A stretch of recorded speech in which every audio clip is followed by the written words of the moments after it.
Bonjour, bienvenue sur jean-pierre-villade.com. Je vous propose un nouveau tutoriel sur EBP Compta Pratique 2014 sur les différents modes de saisie que vous pouvez rencontrer sur EBP Compta Pratique, à savoir le mode de saisie par journal, où là on verra effectivement vraiment de façon comptable comment saisir vos écritures. Nous verrons ensuite un deuxième tutoriel sur la saisie pratique, qui est vraiment, je dirais, la saisie qui est conseillée sur EBP Compta Pratique, où là, vous ne saisissez pas par des comptes, mais vous allez saisir par des libellés. Et enfin, nous verrons un autre tutoriel sur la saisie guidée, qui ressemble un peu à la saisie pratique, mais vous passez là par des masques de saisie qui sont déjà tout préparés, et vous n'avez plus qu'à saisir les montants. Le premier tutoriel donc que je vous propose est la mode de saisie par journal, où là, effectivement, ça demande quelques, je dirais, notions comptables, où il faut absolument passer par des journaux. Donc lorsque vous prenez l'option saisie par journal, donc soit vous prenez le mois en cours, donc c'est-à-dire juillet. Donc quand vous cliquez sur le mois en cours, ici il vous affiche les journaux dans lesquels vous voulez faire de la saisie. Si vous passez par tous les mois, donc là vous voyez, vous regardez bien l'exercice sur lequel vous êtes, et là effectivement il vous affiche par mois tous les journaux. Donc après il faut effectivement faire défiler les mois qui vous intéressent pour saisir dans le mois en question. Et en fait, si vous passez par tous les journaux, et bien là c'est un petit peu différent. Vous avez par journal tous les mois. Alors moi je vais me mettre sur le mois en cours, le mois de juillet 2014. Et donc par défaut, comme j'avais défini que c'était le journal d'achat dans lequel je voulais commencer ma saisie, je vais donc double-cliquer sur le journal. Alors je vais vous faire une présentation, je dirais, du masque de saisie par journal. Donc effectivement vous avez l'exercice, le journal qui vous intéresse. Donc vous pouvez changer à tout moment de journal en cliquant ici dans le menu déroulant. Et après effectivement, si vous voulez rester dans le journal d'achat, ici vous pouvez changer de période. Ensuite, donc pour lorsqu'on est en création d'écriture, donc quand il n'y a pas d'écriture, effectivement, on n'a pas besoin de faire ajouter, puisque directement on est déjà en mode de saisie. Alors, je vais donc faire une écriture. Alors, c'est vrai que moi, je commence toujours par le TTC. Donc là, comme je suis dans les achats, je vais aller chercher un fournisseur. Donc, je tape 401 par exemple. Et là, il va m'afficher tous les fournisseurs qu'il connaît. Si j'avais tapé 401O, là, en fait, voilà, il m'aurait donné tous les fournisseurs qui commencent par O. Donc là, je prends fournisseur Orange. Alors là, je peux changer le libellé, je peux le personnaliser. Donc ici, je vais mettre, admettons, pour avoir un libellé personnalisé pour une facture de téléphone, par exemple, facture, voilà, téléphone Orange. Alors je vais mettre la période, comme ça, moi, justement, pour l'abonnement, c'est plus intéressant, du 0107 par exemple au, mettons, 1408. Voilà. Donc là, en faisant touche aux tabulations au clavier, donc il se positionne sur le crédit. Donc je suppose, admettons que voilà, j'ai une facture de téléphone de 80 €. Voilà. Donc là, il me met la date d'échéance parce que je n'ai pas mis le mode de règlement dans la fiche fournisseur. Alors, document associé, donc là il n'y en a pas. Éventuellement, document associé, on le verra tout à l'heure. Ici, vous voyez, vous avez un bouton. Vous pourriez très bien avoir scanné la facture de téléphone. Et si vous vouliez donc à chaque fois indiquer les factures correspondantes, eh bien on aurait pu associer la facture de téléphone et vous auriez pu voir directement la facture en même temps que vous faites l'écriture.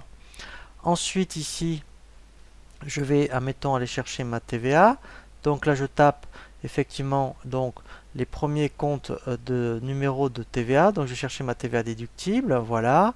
Donc là il me l'affiche. Et enfin, je vais chercher donc mon compte 626. Voilà, et là je vais indiquer, mettons, téléphone Orange. Et si je veux solder l'écriture, j'ai ce petit bouton équilibré où je fais, vous voyez, à chaque fois que je mets ma souris sur un bouton, si j'ai vous voyez ici une touche de fonction F12, c'est un bouton de raccourci. Si je fais F12, voilà, il me solde l'écriture. Et donc après, effectivement, pour continuer, quand je suis en mode création, je fais entrée. Et vous voyez, en pièce, maintenant je suis en pièce 2. Alors, je vais faire exprès d'en faire une autre. Donc là, alors c'est vrai, je vais prendre, mettons, toujours voilà, mettons orange, hein, puisque j'ai créé que celui-ci. Alors on peut créer aussi des comptes en cours de route, hein, si je fais ajouter.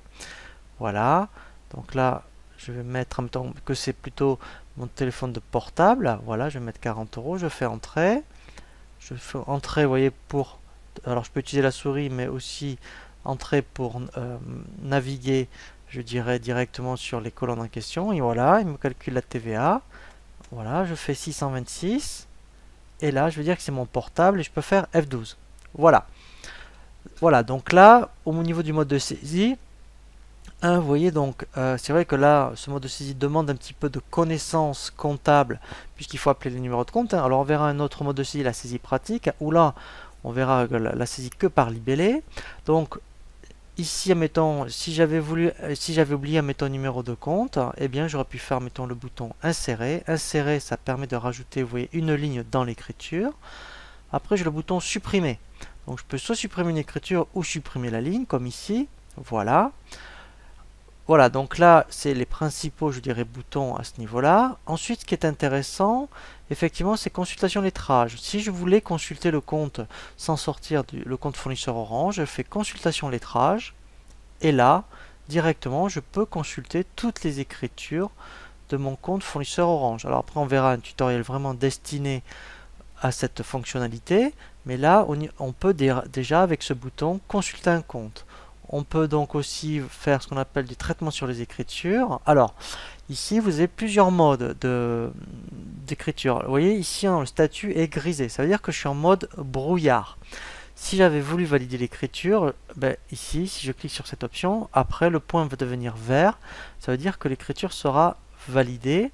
Et simuler l'écriture, ça c'est quand on n'est pas sûr de soi. On peut faire ce qu'on appelle des écritures en simulation.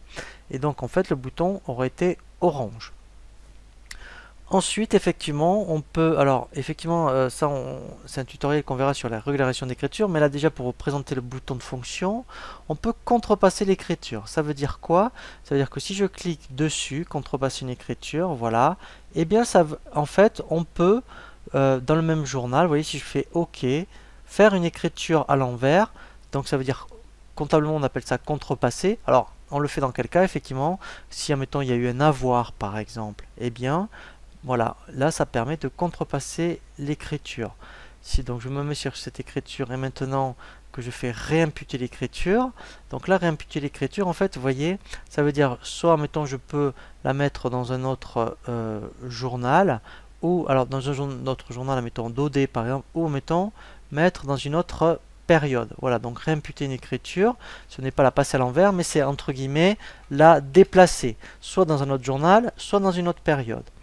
Voilà, donc ça c'était pour traitement sur les écritures. Option de saisie, donc là, normalement il n'y a rien à modifier. C'est en même temps si on avait voulu, par rapport à une autre écriture, reprendre le numéro de pièce ou le numéro de date. Voilà.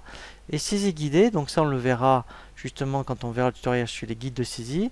Et bien quand on crée des guides, quand on fait une écriture, on peut appeler un guide de saisie. Voilà. Donc il y en a déjà par défaut dans EBP. Et après on peut donc faire des saisies directement par des masques. Voilà, donc là l'objectif c'est de vous présenter les boutons de fonctionnalité lorsque l'on est, je dirais, dans un journal. Voilà, donc document associé, bien là effectivement si j'avais, mettons, scanné un document, voilà, et bien en fait, vous voyez, je fais ajouter, je vais chercher, mettons, ma facture directement de téléphone que j'ai scanné dans mon ordinateur. En fait, après, elle irait ici, voilà. Donc là, vous voyez, je vais la chercher, donc voilà. Ensuite, après, effectivement, elle se mettrait ici. Et après, quand je fais après ajouter, eh bien, en fait, j'aurai un petit trombone dans la colonne documents associés. Voilà, après, ça permet de voir directement la facture. Et enfin, échéancier de la facture. Et bien là, si, admettons, ben, effectivement, cette échéance, elle est pas au 1er juillet, mais mettons au 15 juillet. Voilà, donc je rajoute 15 jours. Là, je fais enregistrer et fermer. Et là, il me change la date d'échéance. Donc, les fonctionnalités ici que je vous montre, elles sont identiques que ce soit après, mettons, un journal d'achat, un journal de vente, un journal de D. Vous voyez, si je vais, mettons, dans mon journal de vente, voilà, j'ai vraiment, vous voyez, les mêmes boutons. Et après, au niveau de la saisie, c'est le même principe. Idem pour, mettons, la banque. Voilà, on a vraiment les mêmes, je dirais, boutons de fonctionnalités lorsqu'on est dans les journaux. Voilà pour le mode de saisie par journal. Je vous dis à très bientôt sur jeanpierreviat.com pour un nouveau tuto.